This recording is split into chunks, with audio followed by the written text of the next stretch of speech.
पाकिस्तान तहरीक-ए-इंसाफ वाले एहतजाजी मार्च लेकर इस्लामाबाद की तरफ गामजन है और जो मोटरवे का एंट्री पॉइंट है 26 नंबर चुंगी उसको कहा जाता है। तकरीबन ये कह लें कि उसके दाएं बाएं के इलाके में इनके लोग पहुंचना शुरू हो चुके हैं। बाकी उनका काफ़िला भी पीछे आते आते उसको टाइम लगेगा। मेरा नहीं ख्याल है कि कल दोपहर या उसके बाद किसी वक्त से पहले ये इस्लामाबाद में एंट्री के मतलब उनका कोई प्लान कंप्लीट हो पाएगा, क्योंकि वो एक ख़ास मखसूस रफ्तार से 3-4 मुख्तलिफ जगहों से वो काफ़िले आए हैं, एक जगह इकट्ठे हुए हैं और अब वो इस्लामाबाद की तरफ मूव कर रहे हैं।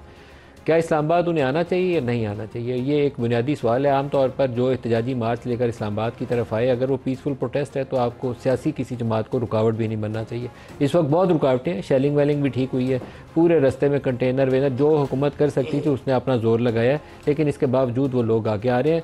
कभी इम्कान यह है कि एक मुतबादल जगह के ऊपर, क्योंकि वो डी चौक या पार्लिमान के इर्द गिर्द का जो इलाका है वहाँ पहुँचने की कोशिश करेंगे, तो हुकूमत हो सकता है कि उनको किसी मुतबादल जगह, जैसे मौलाना फजल रहमान को यहाँ इतवार बाज़ार पेशावर मोड़ के करीब एक जगह है जहाँ मौलाना फजल रहमान को जगह दी गई थी कि यहाँ बैठिए, यहाँ बैठ के अपना एहतजाज करिए, तकरीरें वीरें करिए। तो पाकिस्तान तहरीक-ए-इंसाफ को भी इब्तदाई तौर पर हो सकता है कि वही जगह दावत दी जाए कि आप यहाँ बैठ जाएँ। मुतालबे में सर फहरिस्त इमरान खान की रिहाई है, बाकी चीज़ें तो है ही हैं, लेकिन हुकूमत के लिए जो एक चीज़ पूरी करनी है, इस्टेब्लिशमेंट के लिए एक फरमाइश पाकिस्तान तहरीक-ए-इंसाफ की एज ए प्री कंडीशन पूरी करने के लिए सबसे बड़ा मुश्किल टास्क है वो इमरान खान की रिहाई।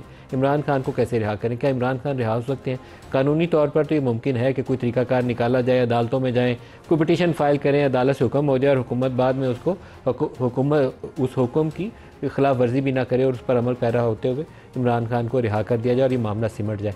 और शायद ये बेहतरीन ऑप्शन यही होगी कि एक पोलिटिकल अंडरस्टैंडिंग जो है वो हुकूमत, तहरीक-ए-इंसाफ और इस्टेब्लिशमेंट के दरमियान में एक पोलिटिकल अंडरस्टैंडिंग हो जाए एक रोड मैप के ऊपर कि पाकिस्तान को इस क्योस अफरा तफरी से निकाल कर एक नॉर्मल जो दुनिया सारी में महज़ब दुनिया में पॉलिटिक्स भी होती है और गवर्नेंस भी चलती है, उसमें कैसे हमने वापस लेके जाना, उसके लिए एक ब्रॉडर पोलिटिकल कंसेंसस की ज़रूरत है। और उसके लिए इमरान खान का मोहर लगाना उस पूरे प्रोसेस के लिए वो इस वक्त एक प्री कंडीशन है और मोहर के लिए इमरान खान की रिहाई की शर्त है। हुकूमती वज़रा जिन्होंने रब्ता किया पिछले 2 हफ़्तों के दरमियान PTI से, बैरिस्टर गौहर से और बाकी लोगों से, अभी भी मुझे सुनने में आया, हमारे रिपोर्टर्स कह रहे हैं कि कई मुज़ाकरात हो रहे हैं, शायद मोस्ट प्रोबेबली अयाज सादिक साहब के घर में या कहीं और हो रहे हैं। तो एक जो मिनिस्टर साहब जो इस्टेब्लिशमेंट से करीब तरीन जाने जाते हैं, बल्कि इस्टेब्लिशमेंट के नुमाइंदा के तौर पर ही हुकूमत में जाने पहचाने जाते हैं, उन्हीं के ज़रिए ये बातचीत का अमल शुरू हुआ था।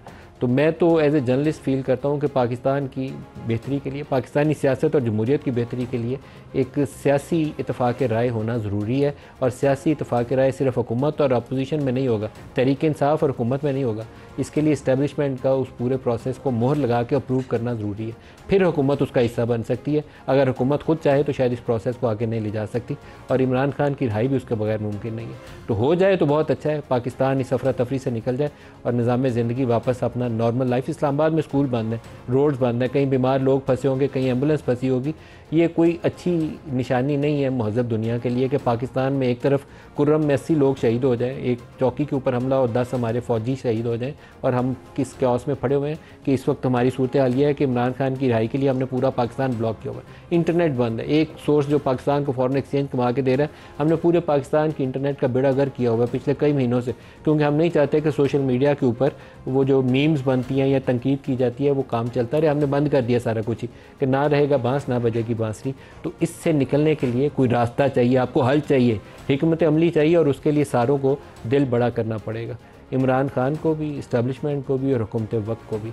आज जो प्रोग्राम में हमारे साथ शुरका है उनका आपसे तारुफ करो। स्टूडियोज़ में रियासत अली आज़ाद साहब हमारे साथ हैं, सदर इस्लामाबाद हाई कोर्ट बार के, डॉक्टर तारिक फजल चौधरी साहब वफाकी वज़ीर हमारे साथ हैं, आप दोनों को खुशामदीद कहता हूँ। सेनेटर वलीद इकबाल साहब पाकिस्तान तहरीक-ए-इंसाफ से हमारे साथ शामिल हो रहे हैं और प्रोग्राम सबको खुशामदीद कहूँगा। प्रोग्राम का आगाज़ हम करेंगे अपने उन नुमाइंदों से जो मुख्तलिफ़ जगहों पे इस प्रोटेस्ट की कवरेज के लिए इस वक्त अपनी ड्यूटियां सर अंजाम दे रहे हैं। सबसे पहले काफ़िले की सूरत हाल क्या है, सजाद हैदर से पूछते हैं। सजाद, ये बताइएगा कि PTI का ये जो प्रोटेस्ट रैली है, ये जो काफ़िला है, ये क्या सूरत हाल है इसकी, कहाँ तक पहुँचा है और कितनी तादाद में लोग इसके साथ मौजूद हैं?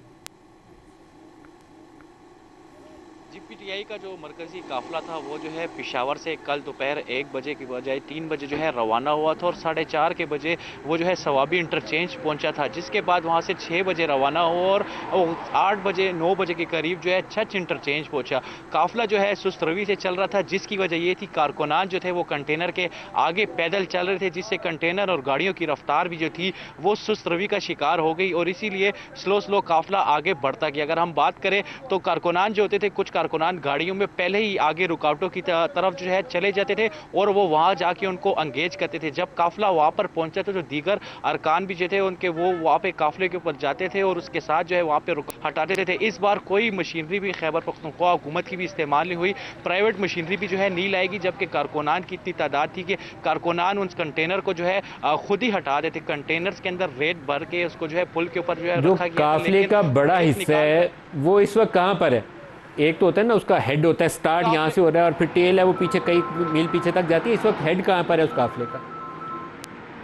जी बिल्कुल, अगर काफिले की हेड की बात करें तो वो इस्लामाबाद के अंदर जो है एंटर हो चुके हैं, लेकिन अगर लीडरशिप की हम बात करें तो लीडरशिप जो है जिसमें बुशरा बीबी, अली अमीन गंडापुर और उनके साथ जो है उमर अयूब शामिल है, वो इस टाइम हकला इंटरचेंज के ऊपर जो है पहुंच चुके हैं और वहां से आगे की जानिब उन्होंने सफ़र जो है शुरू कर दिया, जिसके बाद वो फतेह जंग से होते हुए, तरनोल से होते हुए इस्लामाबाद के अंदर दाखिल होंगे। लेकिन अभी भी हम यही बात करें जो कल पाकिस्तान तहरीक इंसाफ ने हिकमत अमली अगवाई थी कि काफिला जो है काफ़ी लीडरशिप का सुस्त चल रहा था, कुछ कारकुनान को आगे भेज दिया गया, लेकिन सजाद हमारे साथ ही रहिए, आप हमारे साथ ही रहिए। बुशरा बीबी जो है ये वक्तन फ़वक्तन खिताब करती हैं, कंटेनर अपनी गाड़ी की छत पर आती हैं और कारकुनों को बार बार मोटिवेट कर रही हैं कि इमरान खान को लिए बगैर हमने जाना नहीं है। और बुशरा बीबी की इस प्रेजेंस से पीटीआई के बहुत से लोग जो फरमाइशी गिरफ्तारियां देकर या डिसअपियर हो जाते थे कहीं कि पता नहीं हम कहाँ चले गए थे, 12 घंटे बाद बरामद होते थे, उनको भागने का मौका नहीं मिलेगा।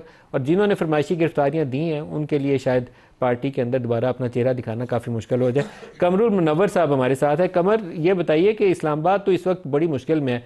मैं अभी जिन रस्तों से होके इस्लामाबाद में अपने ऑफिस पहुंचा हूं, मुझे लगता है कि बेशतर लोगों को तो इस्लामाबाद रहते हुए ये भूल भलियों में यही नहीं समझ आएगी कि डी चौक गया किधर है। जी बिल्कुल सर, अगर ये देखा जाए कि इस्लामाबाद के डी चौक को जाने वाले जो रास्ते हैं वो मुकम्मल हैं। इसके अलावा एक एक्सटेंडेड रेड जोन का नाम दिया गया था जिसमें 0 पॉइंट का एरिया आता था। इसके अलावा क्लब रोड, F8 मार्गला रोड, अब वो एक्सटेंडेड जो रेड जोन है उसको भी मुकम्मल बंद कर दिया गया है। छोटे छोटे जो रास्ते हैं इवन सर्विस रोड्स, वहाँ पर भी कंटेनर्स रखे गए हैं। जो छोटी गलियाँ इस तरफ आती थी, ब्लू एरिया की तरफ खुलती थी, वहाँ पर सीमेंट के बैरियर रख के उनको भी मुकम्मल तौर पर बंद किया गया है। इसके अलावा जो पुलिस की नफरी है वो ना सिर्फ डी चौक में मौजूद है बल्कि रेड जोन के अंदर तो रेंजर्स और FC की नफरी को तैनात किया गया है। जो सिंध पुलिस और पंजाब पुलिस की नफरी है उसको जितने भी दाखिली रास्ते हैं रेड जोन के खास तौर पर वहाँ पर तैनात किया गया है। इसके अलावा फैज़ाबाद और दूसरे जो मकामात जहाँ से जो एंट्री पॉइंट बन सकते हैं इस्लामाबाद में दाखिल होने के, वहाँ पर कंटेनर्स जो हैं वो रखे गए हैं और तमाम रास्ते जो हैं छोटे छोटे ट्रक खड़े करके उनको भी बंद किया गया है।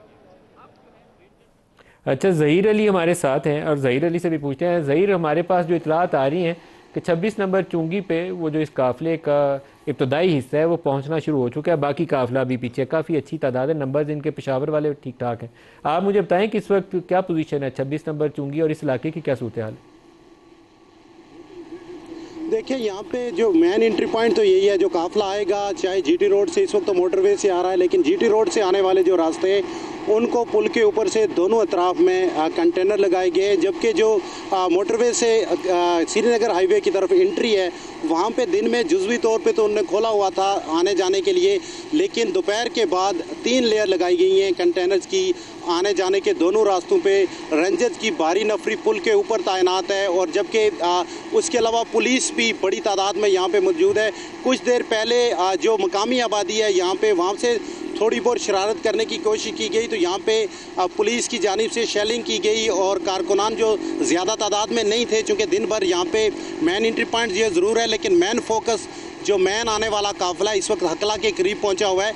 जब वह यहाँ इंटर होगा तो उसके बाद बड़ी मज़ामत यहाँ पे होगी, क्योंकि पुलिस और इंतज़ामिया की तैयारी भी है। जबकि कारकुनान जब आएंगे तो पता चलेगा कि क्या वो इस रुकावट को अबूर करते या नहीं करते। लेकिन दिन भर हमने देखा कुछ 8-10 के करीब कारकुनान आए, उनको भी गिरफ़्तार कर लिया गया था। उसके अलावा जो सिंगल रास्ता था, जो यहाँ पे जो मकामी रहायशी हैं उन्होंने क्रॉस करना था, उसको भी अब बंद कर दिया गया है और पूरी प्रोटेक्शन के साथ यहाँ पे फोर्स मौजूद है। लेकिन काफ़िला अभी तक यहाँ पे पहुँचा नहीं है। कुछ देर में चूँकि काफ़िला स्लो चल रहा है, पैदल चल रहे हैं कुछ लोग, जो मेन कंटेनर है जिस पे लीडरशिप है, और उसके आगे आगे चूँकि कारकुनान पैदल चल रहे हैं, तो इसलिए यहाँ पे पहुँचने में उनको टाइम लग रहा है। लेकिन यहाँ पे जो मकामी लोग थे उनको खासी यहाँ तक प्रॉब्लम पहुँचने में उनको भी मज़ीद टाइम लगेगा, क्योंकि इस्लामाबाद के लिए एक आगे भी एक इनका लाहे अमल है, और वो मुझे लगता है कि वो बहुत अभी स्लो आएंगे, जल्दी में नहीं इस्लामाबाद एंटर होंगे। लीडरशिप अभी सबसे टाइम लगा के, कुछ वक्त लगा के, चंद घंटे सर्व करेगी, उसके बाद इस्लामाबाद के एंट्री पॉइंट पे पहुंचेगी। आप सबका मैं शुक्रिया अदा करता हूँ।